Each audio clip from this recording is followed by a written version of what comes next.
guys, welcome back to my channel. And if you know, I'm Stephanie. Today we have part 2 to my favorite books of all time. Part 1 was just normal romances, and this one is for forbidden and taboo lovers. And the only reason I split it up is just because I know this is not everyone's cup of tea. You could probably tell by this stack how many books I have, and this is not all of them because these are like my favorite, and then I have like honorable mentions down here.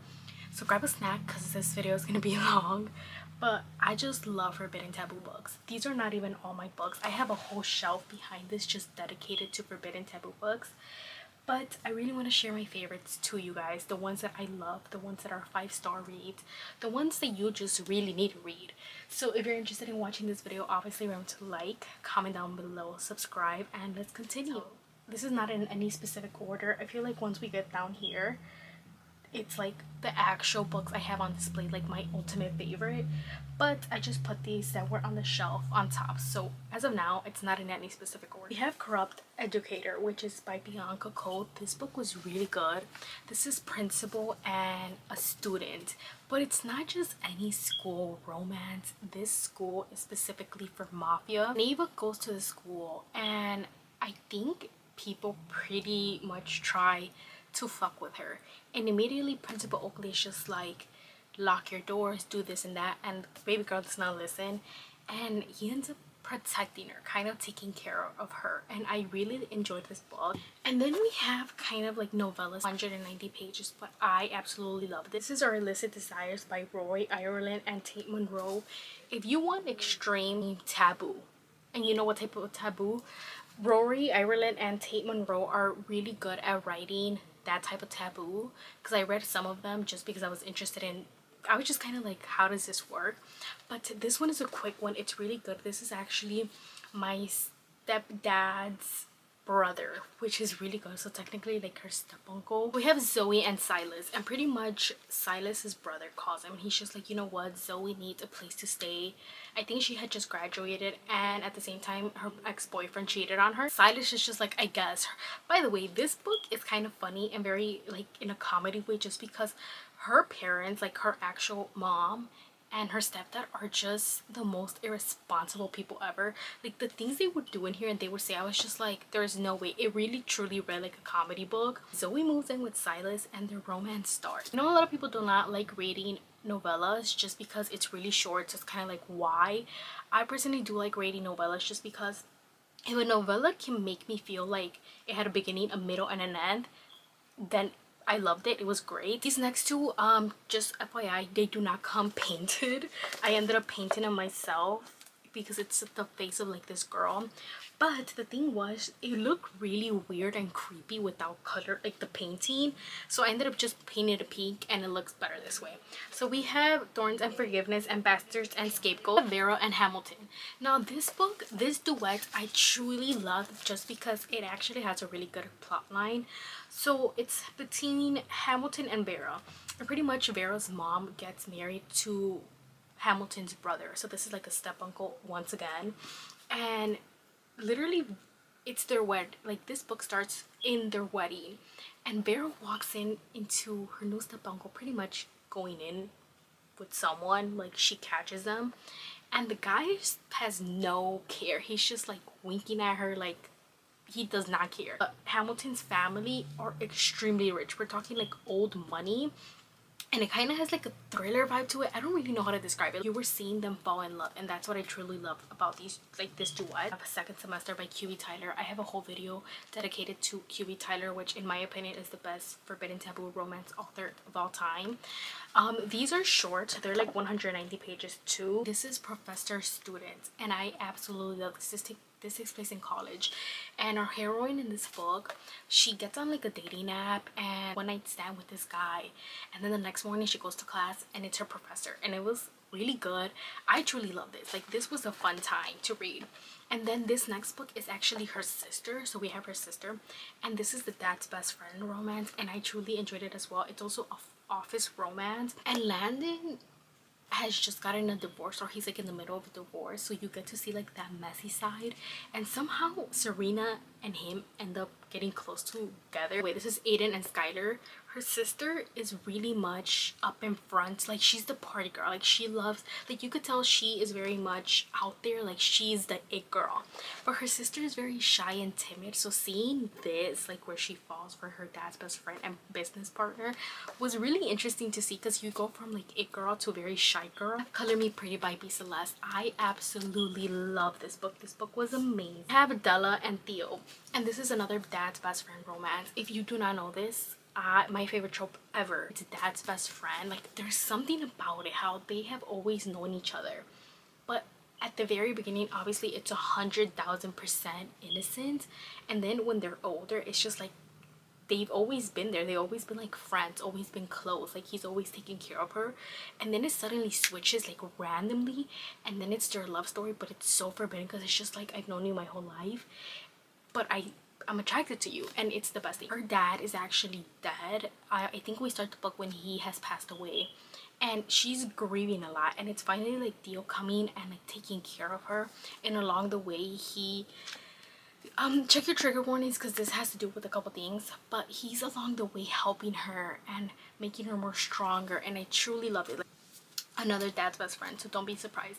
I have read about maybe 30 dad's best friends books. Maybe I should do like a book recommendation video on that itself, like all the books I read. I literally probably have only liked 15 out of like the 30 books, but I think it would be still good to recommend all of them, just because I feel like some people might enjoy the other ones, but I didn't like it for a certain reason. I have Tempted by Renee Harless. I have Asher and Addison, and Asher is in a band I think with her dad, and Addison, they have like this cabin like in a secluded place, and Addison goes to stay there. She doesn't tell her family, she doesn't tell anyone. I think it's actually either she just graduated college or something is going on in her life and she just kind of wants to like be by herself. And then we have Asher, who has this accident, like he cannot play the guitar. He doesn't want to tell his band that like he is having trouble, so he goes to the cabin and they kind of bump into each other, and immediately the romance starts, and then their parents find out, and it was, I love this. Daisy Jane, once again another romance I absolutely love. This is interesting because I kind of want to say this is guardianship. Call the other brother because Cordelia, her father passes away, and her dad pretty much gives up or like leaves her in charge of his best friend. So her best friend takes her in. Now the only thing is that Cordelia is having a lot of problems like grieving, and the dad's best friend, he has PTSD because he was in the army, so he is really not vibing with this new environment. He's just really like, I care for you and I've always like, I've seen you grown up, but like this is affecting me and I cannot have you in my house. So he pretty much drops her off with his brother. And I loved it because I honestly at first thought it was going to be like a dad's best friend romance, but it wasn't.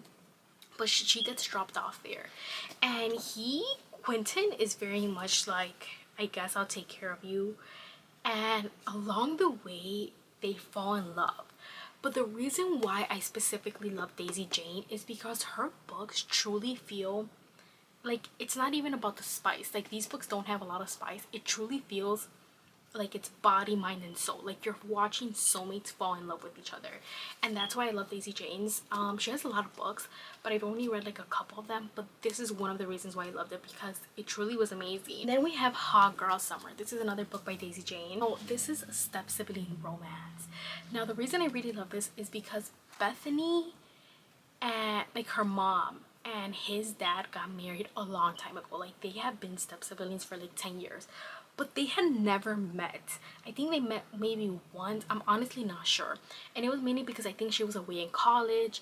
It's also an age gap, but like reverse age gap, where she's like 2 years older or like a couple years older than him. And it's funny because Jessie has like 2-3 other brothers, and she's actually like really good best friends with her brothers. Like she actually considers like his brothers her brothers because she has met them before.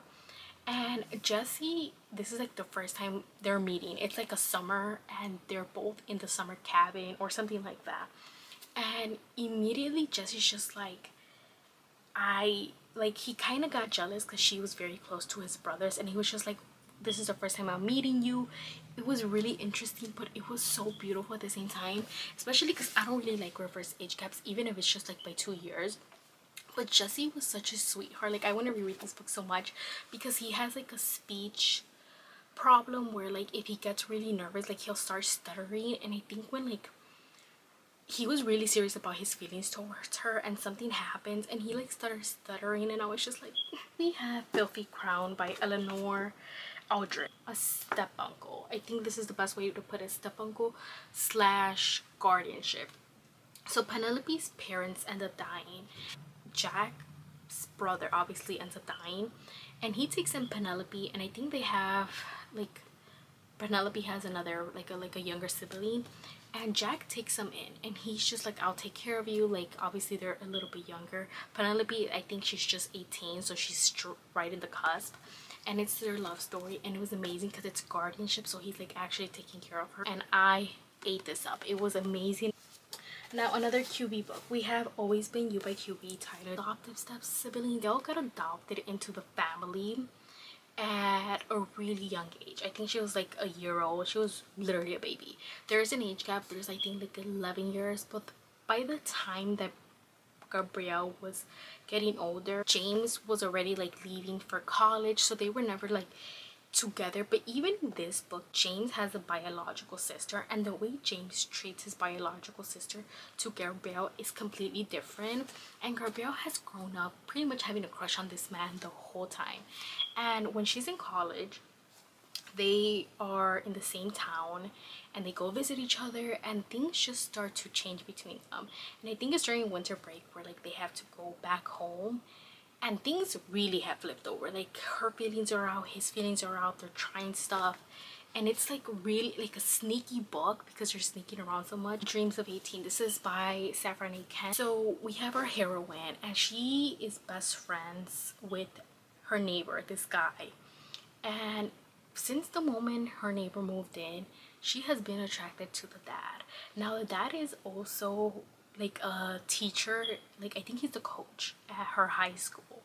And when she turns 18, let's just say she kind of is in his house, like in their backyard, and she bumps into him, and she's just like, you know what, I'm 18, I want to kiss this man. So she decides to kiss him. However, someone ends up seeing, and the whole small town finds out, and he runs away because obviously he was the coach in the high school, so people are pretty much saying he's a pedophile and all these things. And she ends up going to like the psychiatric just to get help. I don't remember, but it's like a couple months later, and she's just like, I need to apologize to him in person, like I really fucked up his life. And then it's the romance. We have Medicine Man by Saffron A. Kent. I love this. This is psychiatric doctor and his client, his patient, psychiatric, like his family owns it, and I think he goes there because he needs to do something specific, and she's there. And from the moment they see each other, it's like sparks fly. Hey Mr. Marshall, also by Saffron A. Kent. This is guardianship. This one has a really interesting story, and it kind of even confuses me in how it even happens. So our hero and our heroine's mom have a past, not any like sexual past, not even like a relationship, like they were truly enemies, like they hated each other, like the mom hated this man, but somehow, some way, she ended up leaving him her kid, which is insane. So the mom eventually dies, and he has to take care of her, so he brings her into guardianship. But it's not even like for a long time, because this is the St. Mary series, and it's pretty much a reform school for troubled girls. He sends her there, and it's also principal because he ends up becoming the principal of the school while she's there. Also like enemies to lovers because he obviously hates her because he hates her mom. I love this. I have My Darling Arrow. This is also by Saffron A. Kent. I love this. This is coach slash student. It's also my sister's ex-boyfriend. It was amazing. I enjoyed every second of this. I was giddy reading this. So we have Arrow and we have Salem, and pretty much Arrow obviously dated her sister, and he's also like this professional soccer player, but he gets injured or something really bad happens, and he ends up going to the reform school to be a coach. Now when she sees him, she's just like, what are you doing here? Like, where's my sister? He's just like, I broke up with her. And the whole time this girl, the heroine, is trying to make him get back with his sister, although she has always had a crush on him. And along the way he falls in love with her. And then we have Praise by Sarah Kate. You probably have seen this everywhere. Ex-boyfriend's dad. It's a really great romance. So we have, and it's also like a kink club. Charlie, I think, like, her boyfriend cheats on her, and they were like leasing an apartment together. Something happened and she needs to get the check back. So her ex-boyfriend is just like, go to my dad and he'll give you the check. So she goes to visit his dad. Now the dad gets very confused because he is kind of taking interviews, if you know what I mean, and immediately he's like, get on your knees. And she's just like, what? But she does it because she's like, these people are really fucked up, like, but I'm gonna do it for the check. And it's a big miscommunication thing, and he's just like, oh my god, I'm so sorry, I did not know who you were. And he ends up like giving her a job, and it's the romance. This is Unconditional by QB Tyler. This is my baby. I love this book. It's extremely tabbed. I have reread this book 1,000 times. Not 1,000, but like a good 6 times. I love it. This is Guardianship Ward. It's age gap. We have Maddie and Cal, and pretty much Maddie has a very traumatic childhood. Like, something happens to her, like this event, and Cal is the police officer that gets called to go to the crime scene. And immediately Maddie kind of grabs him, and she's just like not wanting to let him go. So he doesn't actually legally adopt her, but he takes her in, he takes care of her. It isn't until years later that things are starting to change. Maddie has always liked him because, yeah, he has always protected her, and Cal is starting to notice that Maddie is acting differently towards him, that she looks different. I love this. I want to be buried with this. Like, I truly mean this. Like, I want to be buried with this. Like, I love this book so much. What was meant to be. This is a dad's best friend romance, second chance. We have JP and we have Whitney. Now, when Winnie's 18, or she's in college, I can't really remember, she kind of gets together with JP. Like, she comes at him, and JP is just like, I'm your godfather, which is another trope. But that doesn't stop him. Like, they start a relationship, like a beautiful relationship. However, they date for 2 years, and at one point JP is just like, I cannot do this anymore with you just because your parents are my best friends. Like, I do not want to hurt them, but I don't want to hurt you either.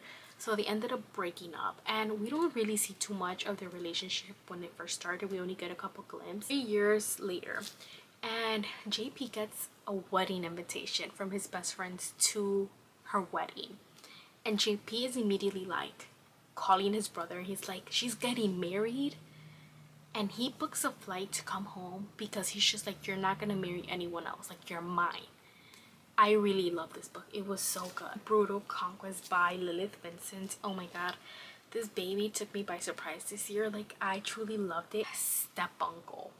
Now, this was amazing. I truly loved it. It's also mafia. I'm actually Christian, but I like to call him Krishan. Really close the whole time. But then Krishan does something really stupid, and he kind of gets exiled from the family. So Krishan comes up with this idea saying, like, you know what, I'm gonna get revenge on my brother by pretty much getting with her, as he has known her a long time.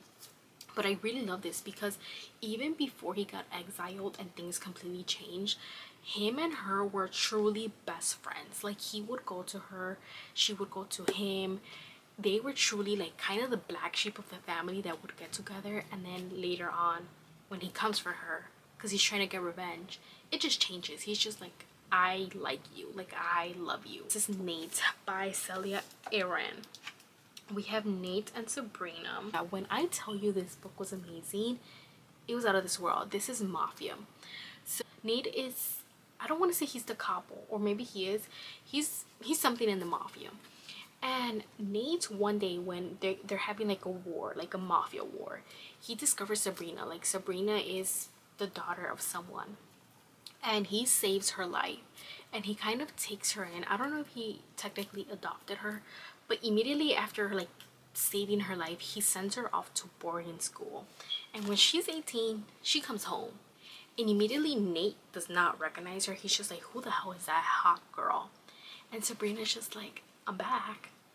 And he's just like, no, like, stay away from me because you're hot. But Sabrina's just like, I want you. And it was amazing. The mafia in here was so good. We have Coveting the Forbidden by Vanna King. This one also took me by surprise. This is Guardianship Ward. Oh my god, I love Anya and Dave meet like at this cemetery, and Anya walks up to him and she's just like, you're my dad.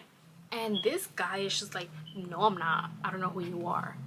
But he ends up feeling really sorry for her, so he kind of takes her in even though he is not her dad, and he has taken care of her for such a long time. Now it's when she's 18 that her feelings for him really change, and she's just like, this cannot happen. I cannot, like, I love him, but he's gonna think I'm a freak if I tell him I love him. So she's really trying to move away, like she's trying to move out the house, and he loses it. He's just like, what do you mean you want to move out? Like, I'll give you anything. Like what can I do to make you feel better? And along the way, he is also, his feelings are changing for her, and I really loved it. I don't think I give this 5 stars. I think I give it like 4.5, just because I wish something in here would have been different, revolving like their happy ending. But it truly was amazing. Like, I loved every second of it. Good Side Wrong, we have, this is a Hate and Persephone retelling, so it's step uncle. Now her dad and obviously her mom end up dying, and Hate comes to collect because Hate got treated so bad by her dad. Like, this man really got tortured by him, and he's just like, it's finally my time to get revenge on her and my dead brother. And he takes her in. She goes to like a new school. All these things are happening. There's so many jealousy scenes in here. It's like, this man was so unhinged, but along the way he falls in love with her, and I loved every second about it. And I loved how by the end she discovers the truth, and she ends up doing things as well for him. Like, she's just like, you're mine and I'm gonna protect you. And this is by Jenica Snow. Lessons in Sin by Pam Godwin. I truly love this book. I feel like there's no book like this. This is Tinsley and Magnus. Now Magnus is a priest, and Tinsley is a troubled girl, and her mom is like, they're like from a rich family, and her mom drops her off, and Magnus is just like, you're not gonna be a troubled girl in my church. I'm gonna put you right. And it's their love story. It was really insane and amazing. Like, I loved every second I read this. It took me by surprise, and I love it. Like, it's literally so tapped. Then we have Torn. This is my baby. This is Dad's best friend. Now Torrin and Kenzie have been pretty much best friends since she was a little kid. Now Torrin and his best friend, obviously her dad, they have been best friends since they were really young. And at 15, her parents have her. And Torrin and her, like, Torrin has always taken care of her. Like, I think at one point they all lived in the same house. And she's grown up where he has always been kind of like her uncle. And then it's years later when she's like 18 that things really start to change. And she's always like doing laundry for him and taking care of him, cooking for him. And along the way, she is falling in love with him, he is falling in love with her, and it's their romance, and it was truly amazing. I think the reason I really love this is because for the longest time, even when she was older, she didn't see him that way. She just truly saw him as like her uncle, like someone that she really like was her best friend. And the same thing with him, like Kenzie was just someone that he could talk to at any time. And along the way, they both got surprised because they end up falling for each other. Birthday Girl. Another ex-boyfriend's dad romance. This is by Penelope Douglas. I love this so much. I feel like I say that about every book, but Jordan and Pike gets cheated by her boyfriend. But when this happens, they're actually living with his dad. And immediately Jordan's ex-boyfriend, he's just like, you know what, you stay here, I'll move out while you could get your stuff figured out. And Pike is just like, you can stay here as long as you want. and things really get spicy, things really change between them. Along the way, he just becomes the man that she needs.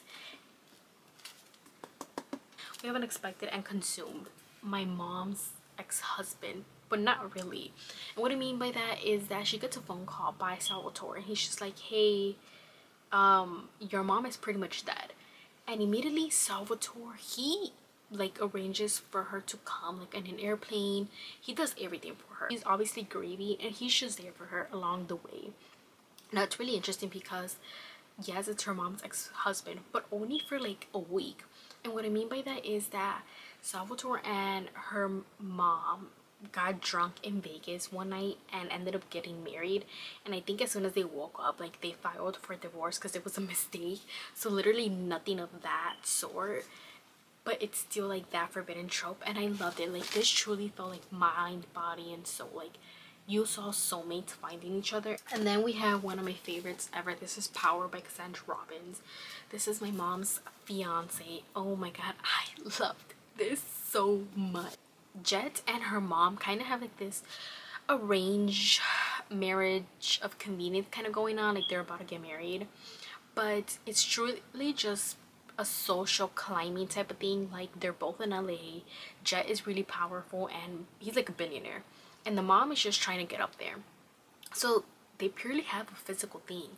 Now Raven decides to go visit her mom during like summer or something like that, and she's staying there. And Raven and her mom have a terrible relationship. Like, the mom is truly the worst. And along the way, Jet and her end up getting together, and it was phenomenal. I really loved it. The romances were like, the guy, you can see how much he's loving this girl, but he kind of refuses to accept that he's in love with her. Like, he's a player, so he kind of fucks it up, and then it's him groveling, and this book has it. I love this. Ink and Lies. This is by Gianna Darling. This is, I kind of want to say like step siblings. We have Nova and Leela, and they were neighbors at one point, but Leela's parents end up dying, and the Booths next door take her in and her brother, and it's an age gap obviously, and it isn't until years later. Nova is literally called Casanova. He is a big time player, and she has always really loved him, and this is unrequited love. And I love this the first time I read it, and then I reread it again recently, and I remember being so pissed at Nova because I was just like, Leela deserves better. Like, get your head out of your ass and love our girl.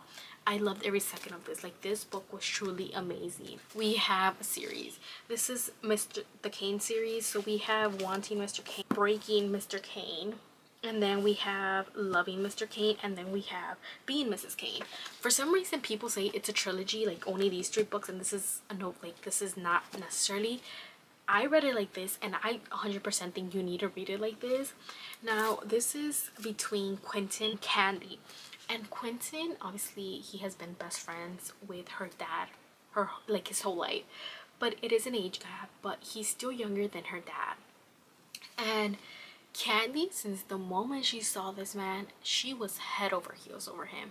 Now, she met him when she was a little bit older. I think she was like 12 years old, and it was the first time she met him. And since that moment, she was like, I want you and I need you.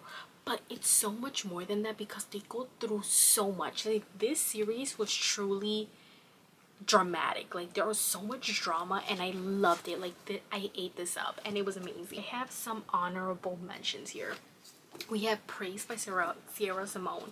This is another priest romance. I do not like Poppy. So I feel like that's one of the reasons why it's not on this main pile. But this was insane. Like, this was the first priest romance I read, and I loved it. Like, I loved Tyler. I loved every second about this, except for the main character. Like, I could kind of care less for her. Brutal Intentions, and this is my mom's husband.